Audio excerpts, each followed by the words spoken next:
never been done before. We the people tell the government what to do. It doesn't tell us. We the people are the driver. The government is the car. And we decide where it should go and by what route to do. We the people are free. And I hope we have once again reminded people that man is not free unless government is limited.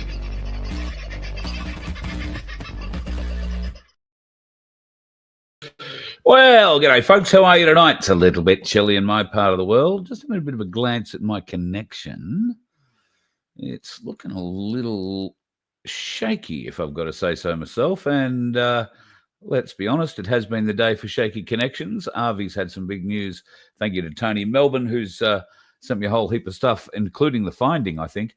I haven't had time to read it all yet, mate, but I will get into it.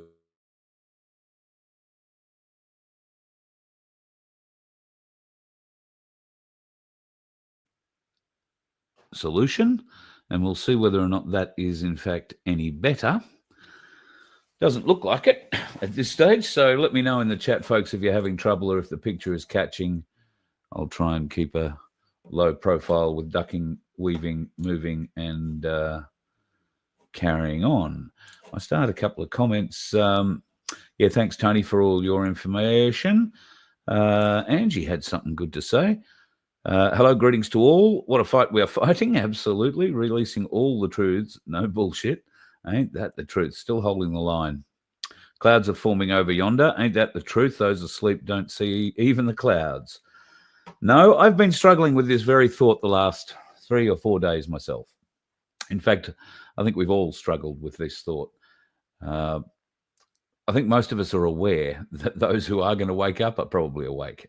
We need some more enlightening moments that are going to red pill the society, I guess is the best way of looking at it.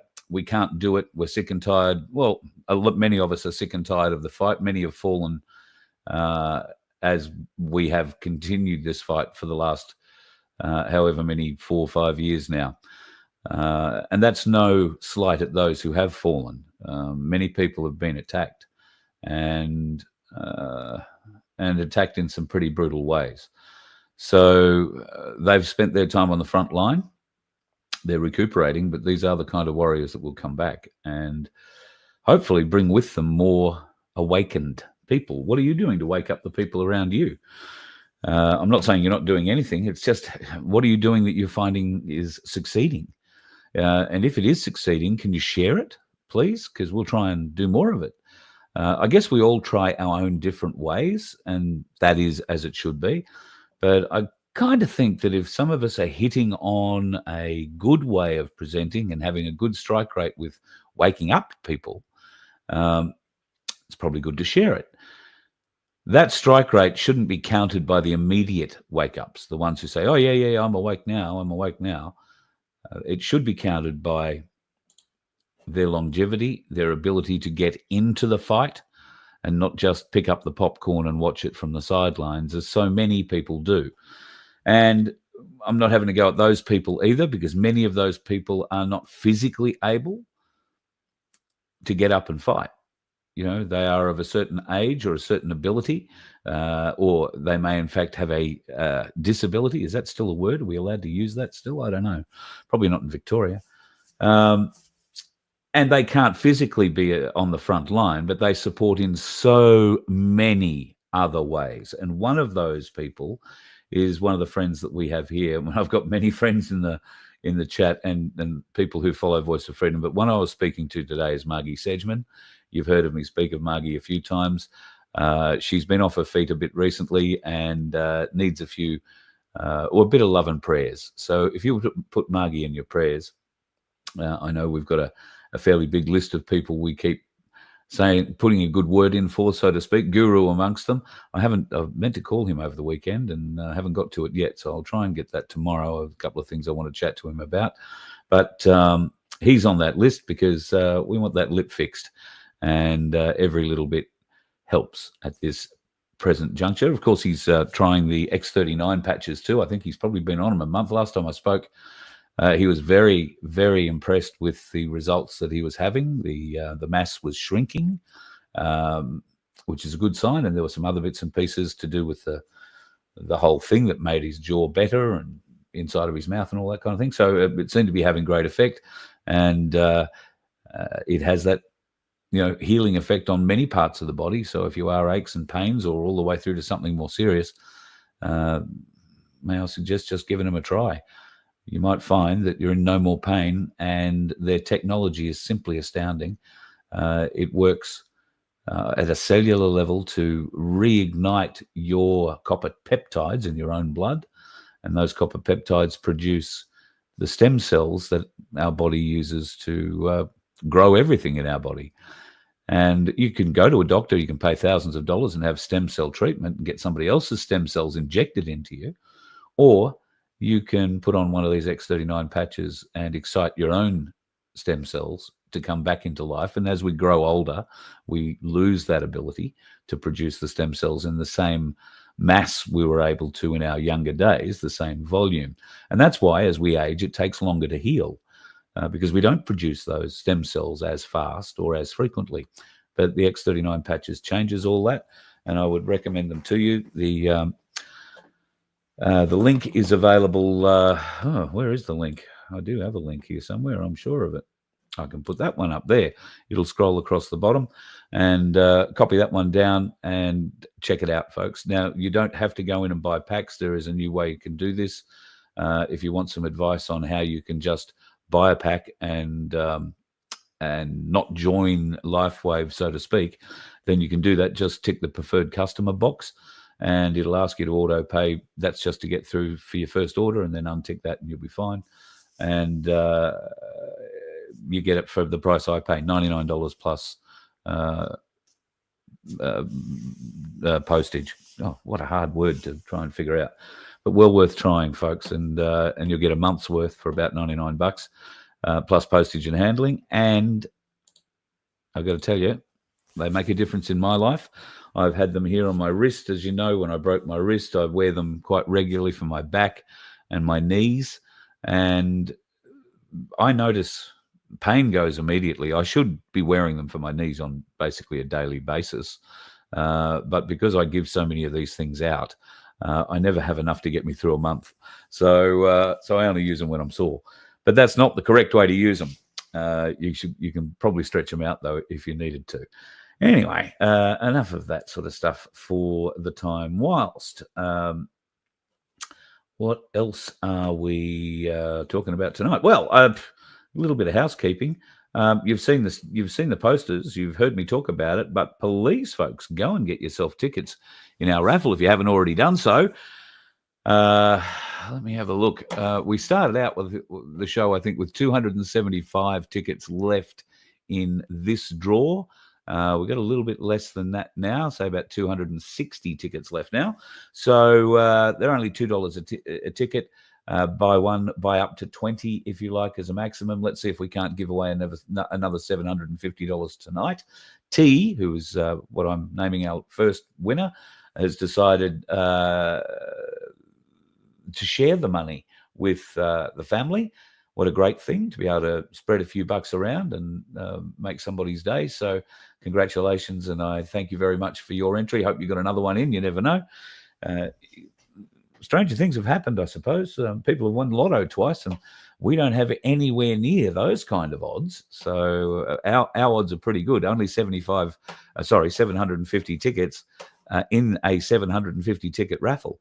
And it will redraw or restart a raffle again as soon as we get to our 750 number. It will automatically draw a winner and email that winner. You'll get a number when you buy your ticket, your lottery number, and it's not like Blue 31, I can tell you. It's a hell of a number. So hang on to that. And if you're lucky enough to be drawn out of the computer hat, so to speak, it'll email you, and you just need to reply to that with your details, and Vince will make sure that the money goes into your account at the earliest opportunity. I'm not sure if Vince is in the chat. I haven't heard from him all day. I suspect he might be sleeping, but I could be wrong. He might be in. G'day, Pete. Nice to see you in tonight. Denise, all the usual suspects in. G'day, Andrew Barker. Cunning Linguist is in. The lovely Sunflower. Prayers too for you and Rick, love. I think the family here knows that the Rick has his struggles with his health. So at the moment he's battling a few issues. So folks, put Rick and Sunflower in your prayers as well. And while we're doing it, we may as well keep Sandy and Baz and the rest of the team at the Good Samaritan Donkey Sanctuary, who have already benefited from our first raffle. And some of the hay that bought arrived last night, I'm led to believe, down at the sanctuary. I tried to do a live on that today, and you can see the phone is still buggerized. I'd forgotten this little microphone, which is meant to plug in the bottom, and it changes everything. But anyway, I've forgotten all about that. It's been a while since I tried to do a live. So my apologies for that one you couldn't really hear this morning. But basically wanted to tell you about the raffle and, of course, the horrendous rain that is happening down in New South Wales at the moment from the mid-north coast down. And it's only going to get heavier. In fact, I believe late this afternoon, all ferry services were suspended on Sydney Harbour because the winds were so strong. There hasn't been too much going out to sea in the last few days. The winds are cyclonic out to sea off New South Wales, and the seas obviously to match. The ocean is going to cause massive amounts of erosion down the southeast coast of Australia, particularly south of Sydney, down through the Illawarra and to Jervis Bay in particular. Now, Jervis Bay is likely to cop a severe pummeling with both wind, rain, and storm seas. Interesting, it's all happening around there. And interesting that this huge cyclonic bomb, or bomb cyclone as they're calling it, and they call it that because this is out of season. The cyclone season, really early May would be the latest you would expect to see a tropical cyclone at any rate. This is a whole different ballgame. This is made up of 3 low systems that have come across the bottom of the country and then hit another system that was north of it, up on off the Queensland coast and coming down through central Queensland. And they've mixed together to create quite the little storm and dumping hundreds and hundreds of millimetres of rain. So I fear the Donkey Sanctuary and the donkeys will be rounded up and back undercover again. I know yesterday Sandy sent me a text saying how busy they were doing just that. So, look, and there is a thing in the chat from her. I can see fair bit of wind. More goddamn rain, yeah. Coming in sideways as you type. Bloody awful. All right, well, let's hope the roads stay open. I know it's a bit of a battle at times, keeping the roads open. Beautiful part of the world you live in, but yes, when the river comes up, it is not so flash. G'day, Connie. G'day, Alan. Love the soup. Thank you. And there will be lasagna tonight. Just saying what I'm having for dinner. Thank you, Deb. Like and share. Yes, if you could please like and share.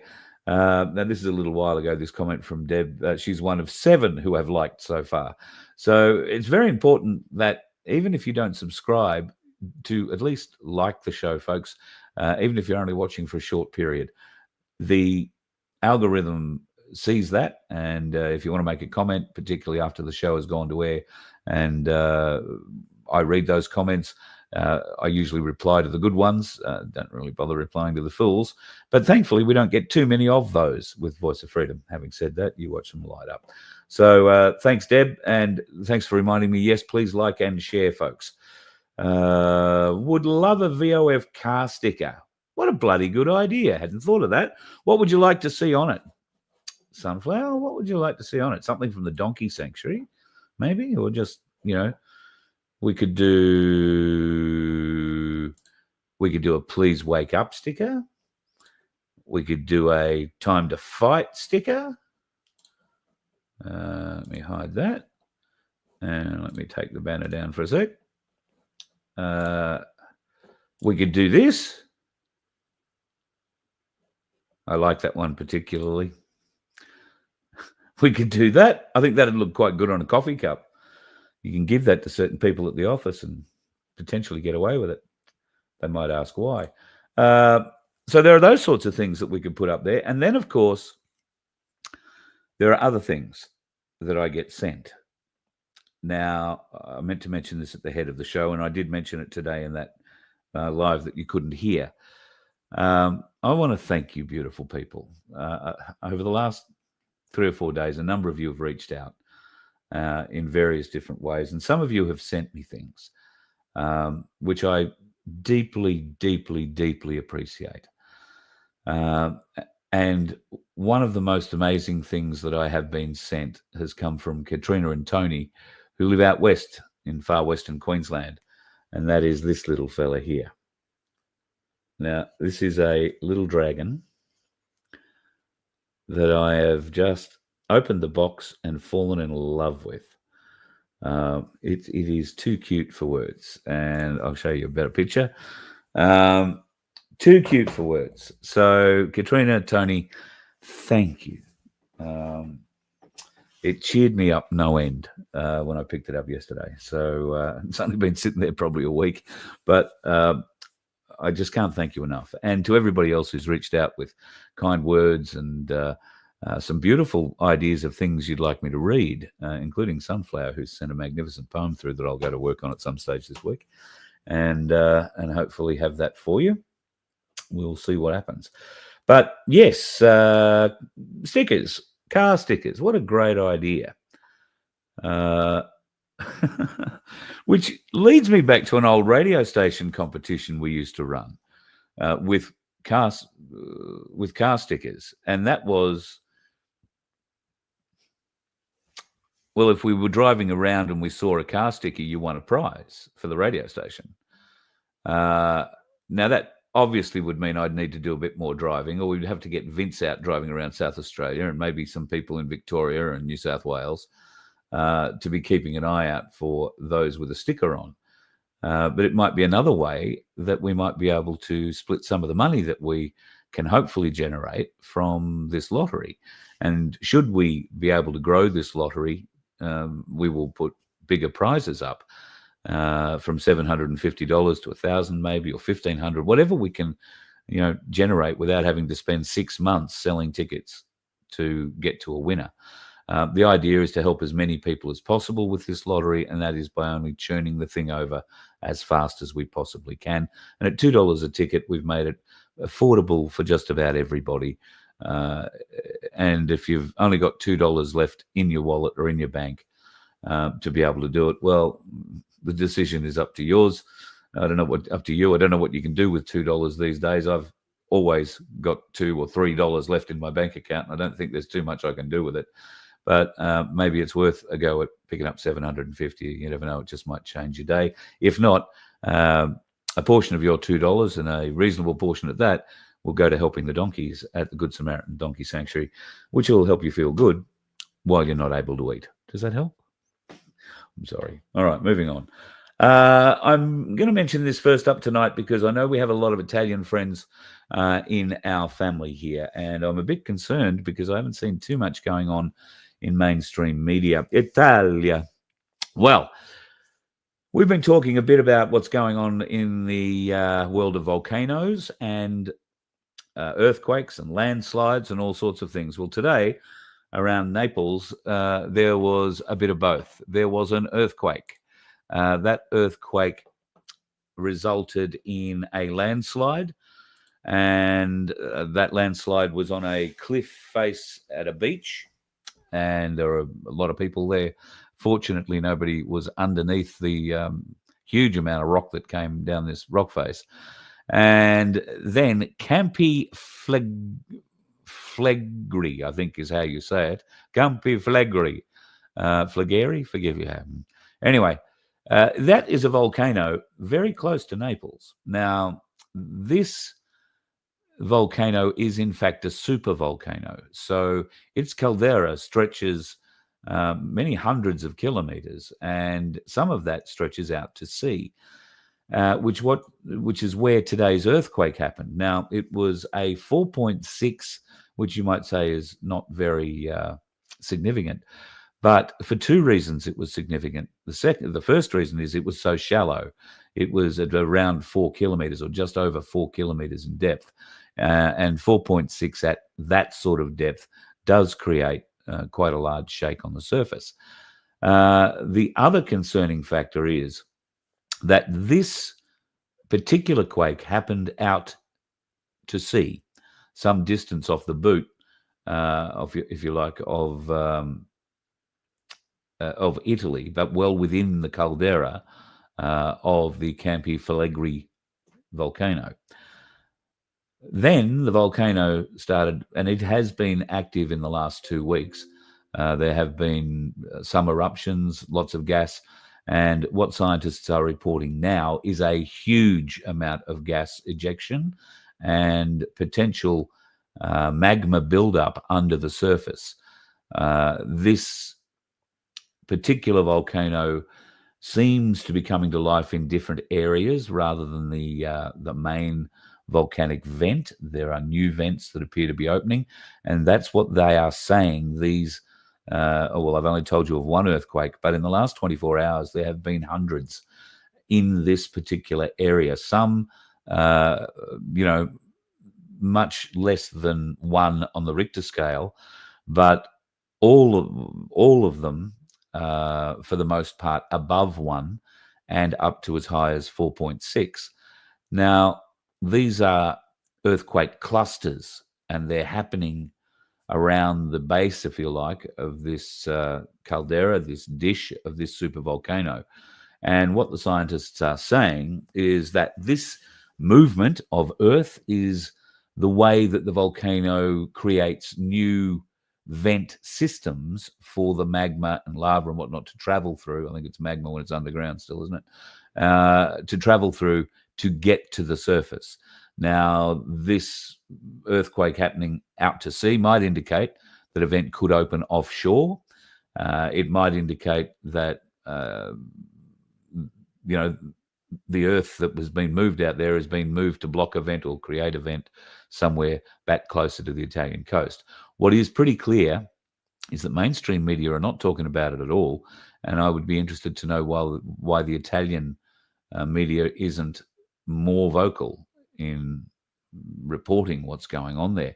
And it's not just going on there.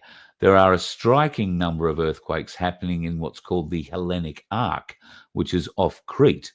Now, these earthquakes are swarming, as they're termed, and once again, not particularly high, ranging up to the mid to high 4 point something, and once again, swarms from little to large. This is happening, as I say, around Crete. There are also actions already happened at a couple of volcanic areas off Crete and around Crete. So the Mediterranean horseshoe of fire is also coming to life. In Turkey, there have been earthquakes recently. There have been landslides, great shifts of land recently. And further afield, there have been tsunami warnings in the last couple of days in Florida, amongst other places, Japan, amongst other places. Indonesia have got the twin volcanoes going off, not too far from Bali, about 1,000 k's, I suppose, from Bali, but they are significant, very large volcanoes, twin volcanoes, and one is still belching lava. The other one is just putting out a lot of smoke, ash, and heat and gases at the moment, but they are more active than they have been in a long time. Just about all the volcanoes in the world are more active than they have been in a long time, and Vesuvius is showing signs of more activity. So it's going to be interesting, folks. Here we are, July 1st, and so many predictions of what this year will hold. July 1st indicates a new financial year for Australians. It's the middle, I think, of the financial year for the Americans. And Donald Trump will be preparing for an Independence Day speech, no doubt, that will have significant ramifications, we all hope, for not just America, but for the world. Now, that might also extend, we would think, to the markets. And boy, are the markets under a bit of pressure at the moment.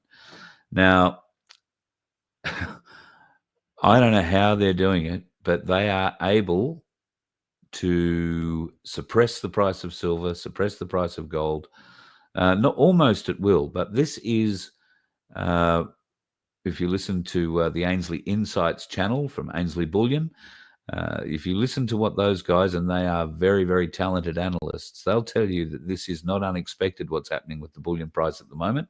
It is dropping back down just a little. Silver at the moment is under $55, $54.98, and gold is back under $5,100 at $5,067.16. Look, if you've got the ability to buy now, buy now. Don't think if you bought the other day when I said it was $56, buy now. Oh shit, you've lost money. You haven't. This is a temporary dip, I promise you. And if Ainsley Insights are anything to go by, and they're not the only ones predicting this, the bounce back is going to be very significant in the very, very near future. And when we say very significant, we're talking not $1 or $2, but significantly more than that. Fingers crossed, that's what we're hoping for. And if you find it hard to get into the market and buy yourself some gold and silver right now, then go to ainsleyBullion.com.au, click on the Ainsley Saver link there, and just explore that option. Because you can put in $5 a week, $10 a week, $50 a week, a month, a fortnight, whatever you choose, and it will buy your choice of gold or silver or platinum, whatever precious metal you like, in smaller increments. And that means that every week you're just chipping away, getting a little bit more, a little bit more. Eventually you'll get a gram or a few grams. You'll have enough grams to buy, half an ounce. You get half an ounce and half an ounce. You've got an ounce. And eventually all of that adds up, particularly when the price you pay today might be worth another $200 an ounce tomorrow. And that's the sort of price that gold is jumping at the moment. Silver, let's hope, in the not too distant future. Keep an eye out. Ainsley Bullion will be opening a new office on the Gold Coast.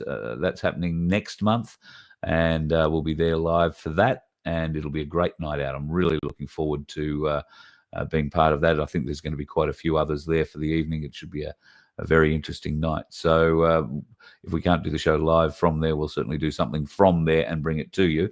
But if you're on the Gold Coast, get ready. You won't have to make the trek to Brisbane. And the team down here on the Gold Coast is getting the new premises all sorted out. And we look forward to being able to bring you all the details about that at the appropriate time. Okay, let's move on. Here's an interesting little story that came out last week. Now, I'm not quite sure who Michael Flynn Jr. is, but I did check this through Bongino's account, and it does appear to be the case. An agitator arrested in the Los Angeles riots recently was found to be handing out phones and cash to rioters. Turned out to be an FBI agent from the LA field office. So we have seen the FBI operating with agents provocateur so many times before. Hello, the Capitol, anyone? Trump's Insurrection Day parade. Absolutely unbelievable. But this is the kind of shit we come to expect from the people who are supposedly running our world at the moment. Do you, like me, whenever you sit back and think, God, how can they be doing this? And you get that little bit frustrated. Do you ever sit back and remember, hey, it's just a movie? It's a really well-designed movie to get us emotionally hooked in, because with emotions, you don't think straight, you don't see straight. You can be easily led to a different scenario and accept it. Well, a lot of us aren't like that, thank God. But unfortunately, we've got to keep waking the majority of the folks up. And maybe in Victoria, this might be a way of doing it. Now, I cannot believe, and thanks to the Herald Sun, police are investigating a Melbourne-based vigilante gang who have shot to fame, luring alleged pedophiles into public settings and shaming them online. But the group says they've got no intention of slowing down. Well, why the hell would they? If they're doing it all lawfully, and if they're catching these people out, as I've seen, I don't know if it's the Melbourne guys, I've seen some people do this, where they act as teenagers or as young girls or boys in these chat rooms, and then wind up meeting these predators when they turn up to take them on a date. Some of these predators are quite graphic in what they're expecting to do on the date before they get there. So I imagine that these guys in Melbourne do not approach people without very strong evidence. And I would also hope that they are talking to the police about these people and pushing them forward. I wonder, though, what the Victorian police in particular would do about it. I mean, you'd like to think that their pedophile department would be all over this and thanking these people for doing what they're doing. Yes, it might be dangerous, but, well, so's police work. These guys are doing it without a gun, I'm sure, or handcuffs. They're not arresting anyone. They're just catching the perp doing what predators do. What's so bad about that? Should be more of it. It's how it used to be done, you know. Before there were coppers, before there was a constable, this sort of thing got handled inside the community. The men and women of the community made decisions. More than likely, the men went out and carried out those decisions. Now, back in those days, there may not have been a work release plan. There may not have been a bail order. There may not have been counselling available to try and cure said sicko from whatever sickness they had. And, of course, those folks were working pretty hard, 20 hours a day, just trying to make enough food to eat and survive. Did they have time really to go and deal with somebody like this? They certainly didn't have the ability to lock them up. So what did they do? I mean, I'm sure they didn't knock them all on the head. Some would have been given a chance. Some would have been terribly repentant. Some would have survived. But how would they have lived in the community? Would they have been thrown out of the community? Would they have been shamed in that community? Because that's really, I think, where we're at now. We need to turn our backs on those that shame us in all sorts of public places. And I'm working on an idea at the moment. It's one I've spoken about before some years ago. With all these things that are happening, the big Cairns to Canberra run at the moment, these are all great things. To what effect, I'm not sure. We're talking to the corporation in Canberra, and they don't care how much paperwork we send them. They don't care how many times we sign it or how big our signature is, or how passionately we may believe in whatever it is we are signing. They don't care. We are nothing. We do not affect the outcome of anything they do, and therefore we are to be politely ignored until such time as we cannot be ignored. One of the things that we are forever crying about and calling out for is support from our police and military services. Because we were under the false belief that the police, at least, were working for the people, whereas they do not. They hold an oath to the corporation, and that's who they will work for. I mean, I'm sure there are some good police in there who will work for the people, but their oath at the moment suggests they are committed to somewhere else. The military is similar, but less so. And the military is bigger. And therein lies what may be the beginnings of an idea. So I'm going to talk about it further with some people.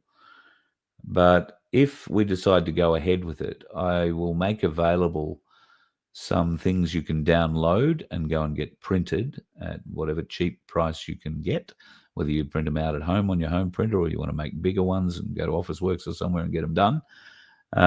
And then we might have a day or two or three or four or five in a row where we do something with those.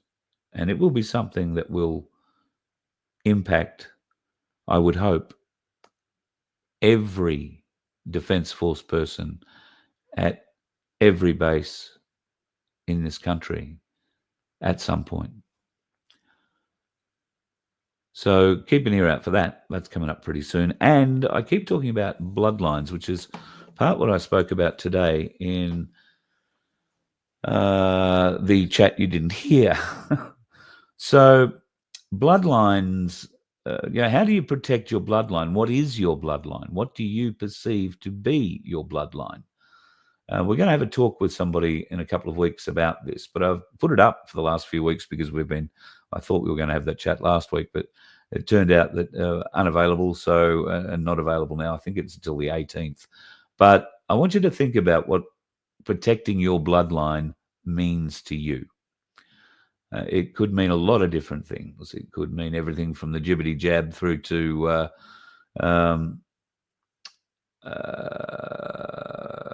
I guess in its most extreme, some sort of Aryan kind of bloodline dream.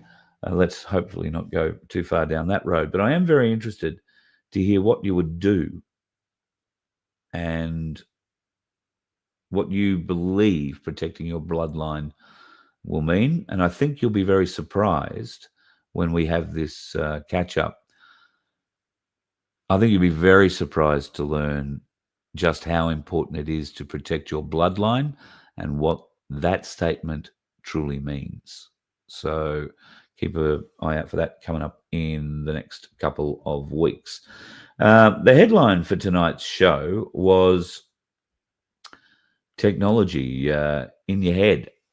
Is it good? Is it bad? Is it something you're a bit indifferent or ambivalent about? So I've got to tell you, I'm pretty shocked, amazed, and torn between the technology that I see and the uses that it is proposed to have for those of us that suffer various disabilities, those of us that suffer hearing or sight loss, limb loss or limb immobilization, everything from quadriplegia and paraplegia through to helping with brain injury. This is amazing technology. But Neuralink, which is Elon Musk's baby, there are others, not just Neuralink.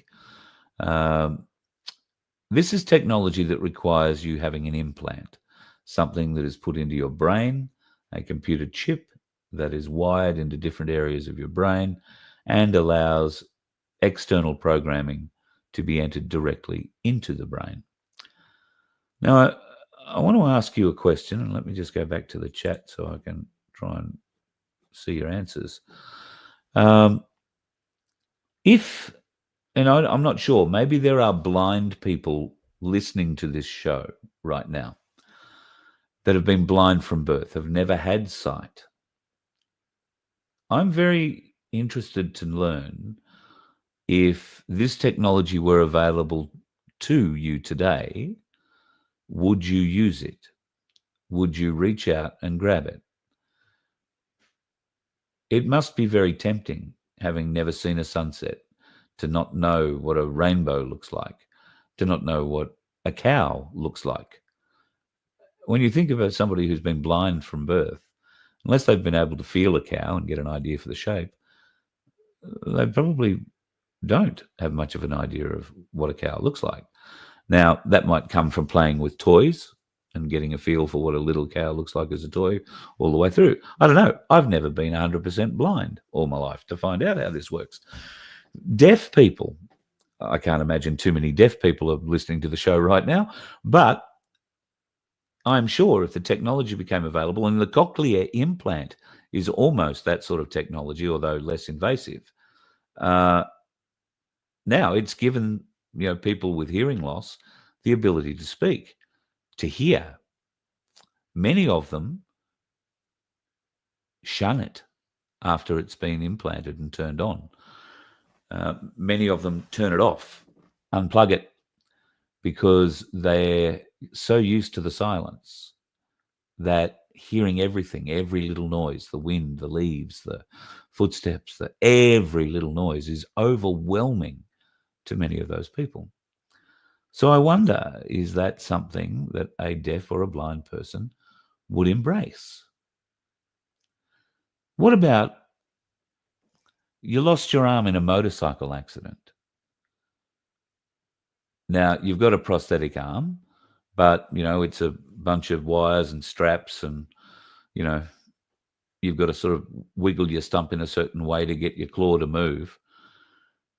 What if this new neural technology would allow you to have what looked to be an almost perfect arm attached to your shoulder, and all you needed to do to make it work, to pick up a mouse, was to look at the mouse and think, oh, well, I want to pick up the mouse. And that's how easy it is. Now, if you'd been born without arms, would you embrace the technology? Would you want them? Because by now you've figured out how to get through your life without arms. But I understand the call, the pull to do this would be immensely strong. But make no mistake, what we are talking about is transhumanism. To have a chip inserted into your body to allow a computer to control that chip, to program you directly, takes you out of the realm of God's creation and puts you firmly into something else. And God is very clear, very, very clear, that if you were to go down this route and allow this sort of technology to invade his creation, this body that we all inhabit, then you will have no place in his house. You will have no spiritual future. In fact, many would believe that by getting a neural implant, something that allowed others or a computer, an AI, to control you, to program you directly, is tantamount to the devil himself having control. And I think the good Lord saw that sort of thing coming, and that's why he very, very clearly stipulates in the Bible that you do not go playing around with this kind of thing. You do not mess with his creation.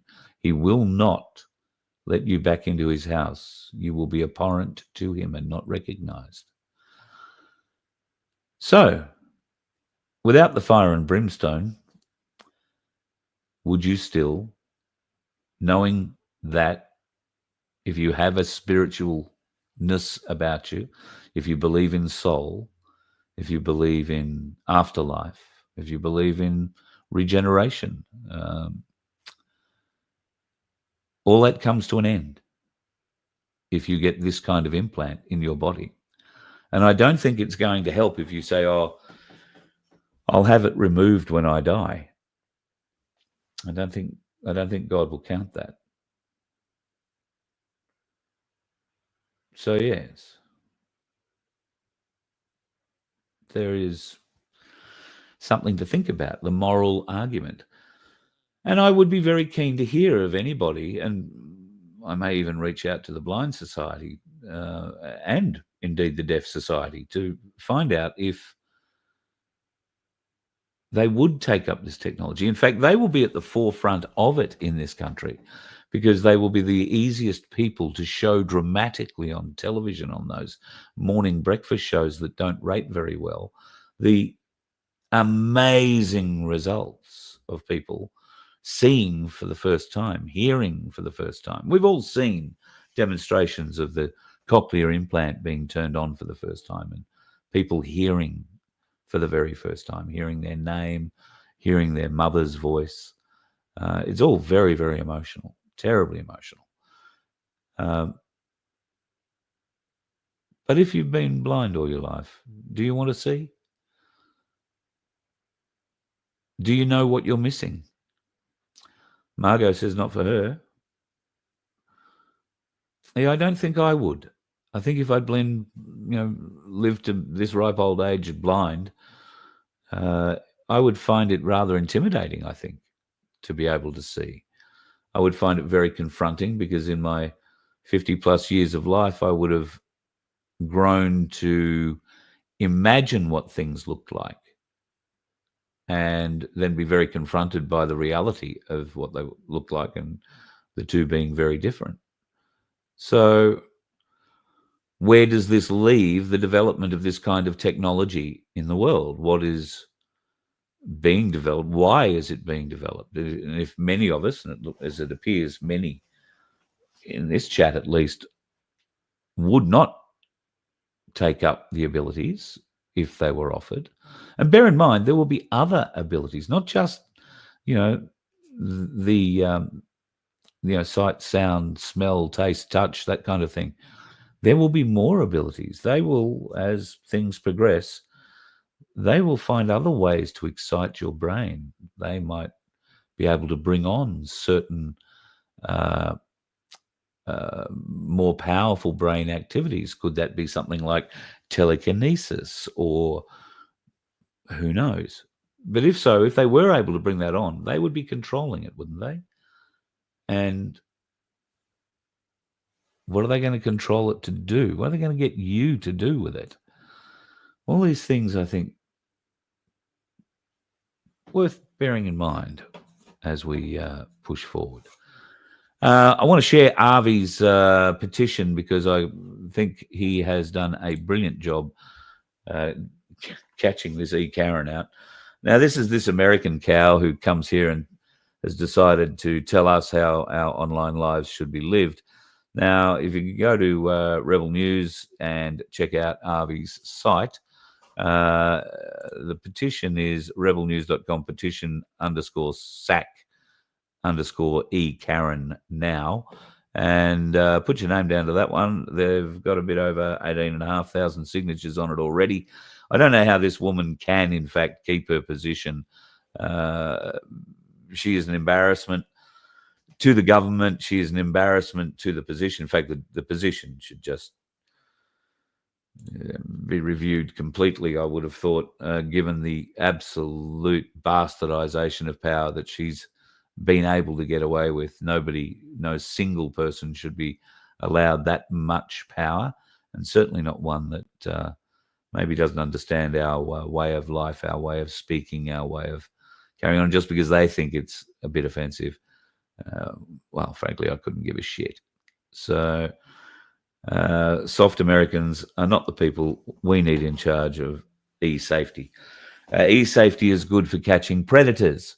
That's what the guys in Melbourne are doing. They're using online rooms where these predators lurk to try and find children so that they can molest and do other God knows what things to them, certainly screw them psychologically for the rest of their lives. But what does Karen want to do?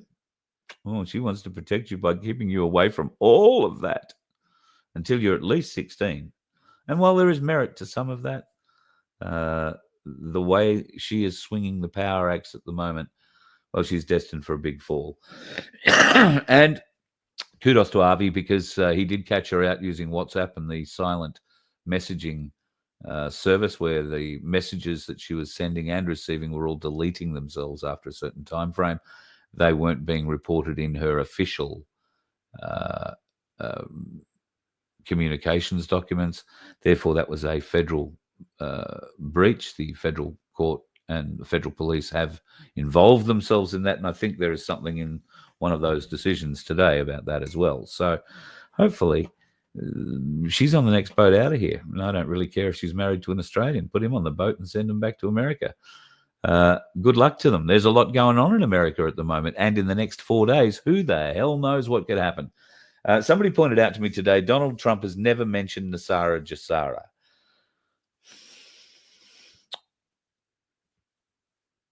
I want to say he has, but not. I want to say he's mentioned it once that I can think of, but when I say I can think of it, I can't tell you the time I thought of it. So jury's out on that one. July 4th is meant to be a world-changing day for the American people, the American nation, and given the pressure that's on the markets at the moment and the way that Europe, China, the BRICS nations in particular, putting pressure on the US dollar with oil sales and a few other bits and pieces, we could see the US dollar collapse. Now, if that happens, that'll probably happen this week. And you would think July 4th would be a good day for Trump to bring it all down and then set it all back up again on July 5. Now, I've also heard that July 5 is the day it all comes to an end. So, I don't know. It's going to be an interesting week. What do we say? I'm going to go out and cut some wood. And if you need firewood to keep warm, let us know. Carl@vofhq.com. I can guarantee we can help you with wood. I don't know what the hell's going to happen in the world in the next few days, but we can help you out with firewood if you'd like to keep warm, and it will be required. It is going to be a chilly winter by the look of it, but in the southeast corner and certainly northern New South Wales over the next few days, I think we're down to 8 degrees tonight, which is probably warmer than it was last night, if I'm honest. Last night, I think it was down to 6. So not used to that sort of cold weather. It's rather painful. So if you could stay warm tonight, I hope it goes. You've Googled Carl's wood. What the? Oh, my God. Be careful what you Google, can I just say? I think I should just leave that where it is. Whew. A lot of predictions coming about the USA about 3rd and 4th. Yeah, a lot of predictions, including earthquakes. Yellowstone, there has been grumblings in Yellowstone. There is the big volcano vent that is off the coast of Oregon, which has been creating not just smoke on the water, so to speak. It's also been a catalyst for some earthquakes that are pushing into the Californian coast down through Seattle, Oregon, and Seattle. That could be a very bad thing, particularly if you happen to live in California. There is also rumblings around the San Andreas, but there are other faults of significance in deeper parts of the US that are also coming alive. There are weird tornado systems popping up in the middle of nowhere. And while it is sort of getting into tornado season, these tornadoes are coming thick and fast very early in the season. So, yeah, there's a few things that are going down in the world at the moment that we should all be quite happy is just part of the play. It's the movie we're watching. It's a hell of a movie. Have you seen the new F1 movie yet? I haven't either. I hate going to the movie by myself. So I look like an old, lonely person. So I guess I'll wait until it turns up on whatever it turns up on. Crocs near Maryborough. Yeah, what there? I saw that news the other day too. We're not talking Maryborough, Victoria. That's Maryborough. We're talking Maryborough in Queensland, and just around Hervey Bay there. A 3-metre croc in the Mary River. There have been stories of crocs in the Mary River for many years and supposed sightings. This is the first time, I think, in a while they've actually seen it. And he's a 3-metre, so he's not terribly large, but very active. And they've got traps out now trying to set, and they may well have picked it up already, who knows. But they will relocate him, my guess is, to the Rockhampton crocodile farm. That would be my guess. I know a few crocs that have gone there. Yes, this is another significantly bad issue. Singapore have passed a new law that means jail if you refuse the jab, and there are other countries following suit. Expect ours to be like that, I think, in the not too distant future, given that absolute tool of a human being that we've had the misfortune of having placed into a position of power. This bloke, I don't know, seriously, he is just one. Well, I think he's old sandwich short of a picnic, to be honest. He's under a lot of pressure at the moment, though, rightly so, because Donald Trump doesn't seem to want to meet him at all. Now, why would Donald Trump not want to meet him? Well, it couldn't be because elbows are spineless. No, it might be because of Kevin Rudd, the Australian ambassador. Now, Rudd, you might remember during the Biden era, was a staunch Trump opponent and was vocal, very vocal in his criticisms of Trump, called him some horrendous shit. And now, of course, he thinks that the diplomacy is all good. Trump will, work through his issues with him. Well, Trump hasn't. And the president has decided quite clearly that he wants nothing to do with Australia as long as their ambassador is this bloke, because this bloke can't get a meeting with the president. They cannot get in front of him. Now, it's starting to look pretty sad for Albo. He flew all the way to Canada to look really, really impressive with his G7 mates.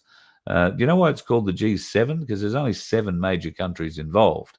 Australia isn't one of them. They bring us onto the periphery because clearly they want to tell us what to do. It's where the orders are handed out. So Albo gets to go and stand on the sidelines and gets his orders. And I think it's quite telling that Trump didn't see him.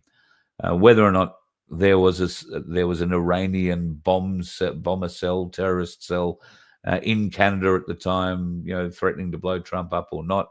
I think that was one of the rumors that was put out as to why he left the G7 early. Probably had nothing to do with the B-2 bombers that were flying very stealthily across the ocean to go and blow up a nuclear weapons plant in Iran. Probably had nothing to do with that whatsoever. But anyway, we do have some other things to be a little bit concerned about in our world at the moment. One of them might be this. The Chinese have decided to unveil their new mosquito-sized drones. They can perform battlefield missions. Now, I've shown you the video before, and it's available online if you want to see it. It's been around for some years. But these micro drones, as they were called, are capable of having a little charge put in them, a charge strong enough to fire a slug or, in fact, propel the entire drone through the forehead of a human being and act as a kill shot. These little drones fly very fast, and things like this mosquito could do very similar. They wouldn't act with an explosive charge. These would act like mosquitoes and deliver, rather than suck blood out of you, they would deliver something to you, some pathogen to you. They are also capable of audio and video surveillance, amongst other things. So be prepared. Any large, weird-looking mozzies, particularly if they've got slanty wings, be prepared. They could be something more than you would maybe imagine. And we'll wrap up tonight with something from France, because isn't it always fun? France have invented a fabric that bends light. It makes lasers pass through as if the body wasn't even there. Is anybody surprised the French have found a better way to hide? Just saying. At any rate, they seem to have had some success making Harry Potter's cape by the sound of it, and good luck to them. It's called an anti-laser fabric that bends light around the body. A defense optics lab near Lyon in French have got very excited about it. They are using large infrared targeting lasers and rangefinders, and the material renders the wearer essentially invisible to sensors and smart weapons. The textile is woven with nanostructured metal materials, microscopic patterns that reflect light around the fabric surface instead of reflecting or absorbing it. The pattern shifts dynamically in response to incoming wavelengths. That means the light coming into it, making the fabric adapt to visible, IR, or near ultraviolet light. Well, there you go. Congratulations to the French. That is a truly amazing bit of kit, if in fact it has been put together. Shit. I've lost my picture. Let me go out and come back.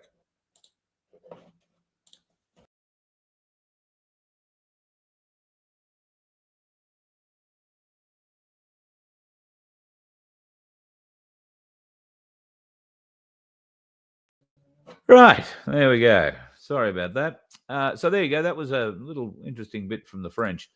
Good luck to them finding a new way to hide and getting the inspiration out of Harry Potter. It really does impress the hell out of me. Congratulations to them.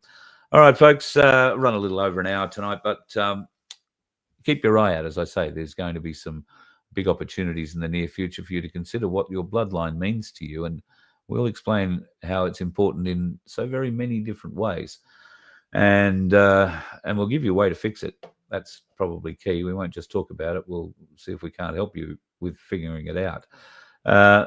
Just going to have a quick slash back through the comments to see if there's anything here. Low flying stealth butterfly. Thank you, Daniel. Crunch, what have I got here? China has a robot that can go into water, capture people going against the government. Well, that wouldn't surprise me. I would have thought any ship in the Chinese People's Army, because it's not Army Navy, or is it planned? Yes, it is planned. People's Liberation Army Navy. Any ship would probably do that. Pull up alongside, and what did they used to do? They'd knock you on the head and drag you on board a ship. You wake up, miles out to sea, and you'd been not keel hauled. That was dragged under the boat. Forget it. Anyway, one of those long days. Anyway, folks, enjoy yours tonight, whatever it is that you do. And I look forward to joining you again tomorrow. I'm sure there'll be a couple of interesting little tidbits overnight. If you can, please go and check out AinsleyBullion.com.au and get in, buy yourself a little bit of silver. Just even one coin might make a difference. 1 gram could make a difference at the prices some people are predicting before the end of this year. So there is so much happening in the world, folks. It's just the most exciting time to be alive. And remember, God doesn't send us any challenge we can't deal with, all right? I know it may seem at times that some of them are insurmountable, but hey, look, we all survived the dickheads on the road today, so nothing's impossible. See you tomorrow. You let one ant stand up to us, then they all might stand up. Those puny little ants outnumber us 100 to 1. And if they ever figure that out, there goes our way of life. It's not about food. It's about keeping those ants in line. That's why we're going back. Does anybody else want to stay? Let's rock!